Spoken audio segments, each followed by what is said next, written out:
In towns and cities all over Australia, hospitals and medical surgeries are staffed by doctors trained overseas.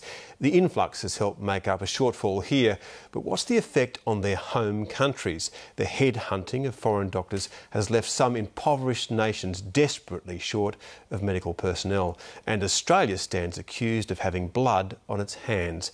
Africa correspondent Ginny Stein has this report.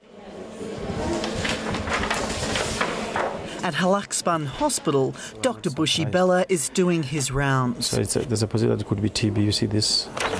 He's one of just 2 doctors at this remote rural hospital in South Africa's northwest province.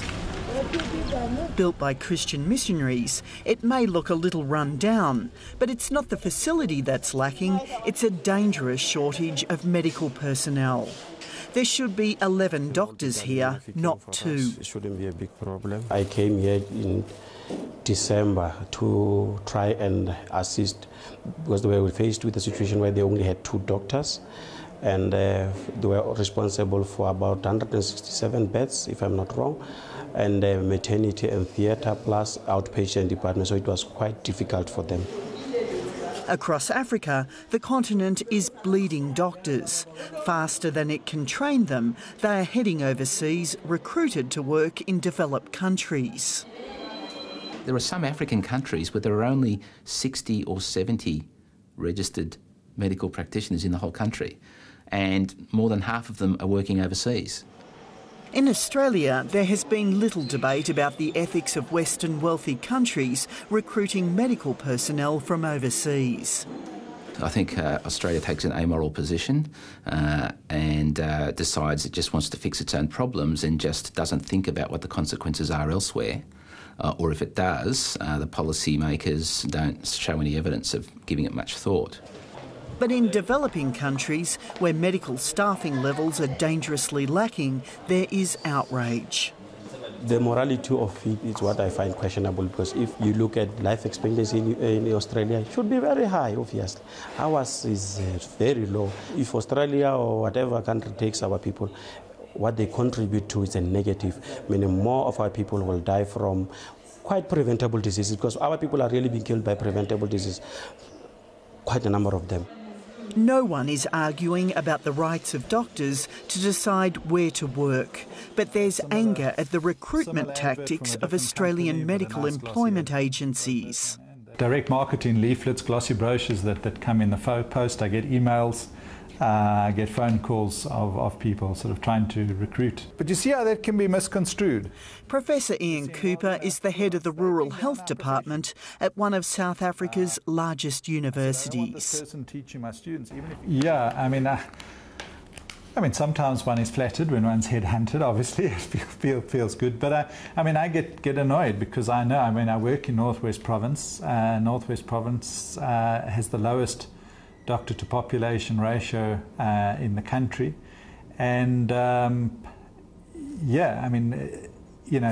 put that together, and I know there are needs in Australia, but I know the differences in the doctor to population ratios between South Africa and Australia, and sort of the worst rural areas are probably like our cities in South Africa in terms of Australia. So yeah, I get annoyed, irritated. The OECD countries many years ago. Tasmanian-based health economist Gavin Mooney has close ties to South Africa.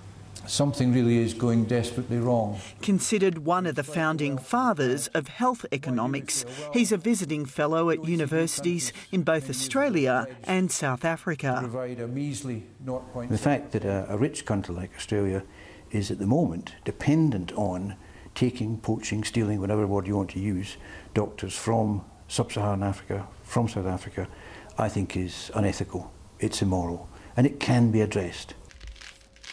Australia's reliance on importing doctors appears to be bottomless.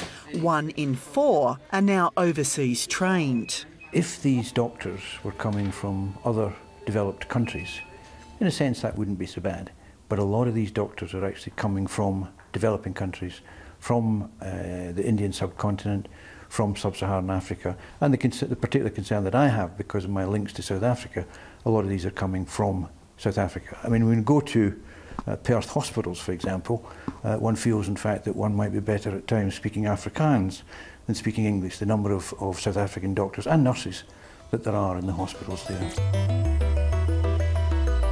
In South Africa, if you live in a city and have private health care, medical care is world class. But in rural areas, where the majority of South Africans live, access to medical care is a contrast in extremes. Mafeking Provincial is the region's main referral hospital. Doctors here learn to make do. And each doctor lost has deadly consequences in an understaffed and overworked system.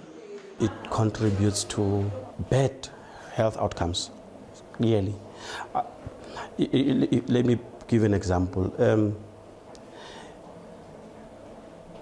If you are to have an accident around you involving 20 patients, we will not have the capacity or the capability to treat all of them. And whilst our doctors are sitting in Australia attending to 2 or 3 patients with arthritis, you understand? So it has a direct impact on the lives we are losing. It cannot be put any other way. I think that there's no one in Australia who would knowingly recruit anyone where they realise that was going to cause deaths of others. But if they don't think about the long-term consequences of the policy of unrestricted or positively encouraging recruitment of doctors from developing countries, then that's going to be an inevitable consequence. Paying back is a discussion South Africa and many medical ethicists believe is in dire need to be had.